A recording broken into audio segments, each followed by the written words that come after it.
மறப்போம் மன்னிப்போம், இது மிக உயர்ந்த ஒரு தத்துவம். இந்த ரெண்டு விஷயத்தையும் செய்யறவன் 100 வருஷம் வாழுவான்.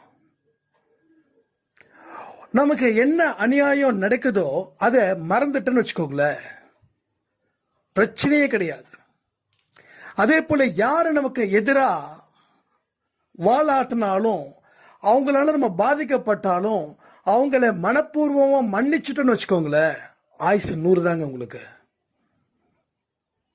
மனசு இருக்கே, மனசு இது எப்பயுமே குழப்பிக்கிட்டே இருக்குமா. யாரெல்லாம் நமக்கு எதிராக இருந்தாங்க, நமக்கு எதிராக இருந்தும் நாம இவ்வளவு தூரம் காயப்பட்டு கஷ்டப்பட்டுட்டு இருக்கோமே,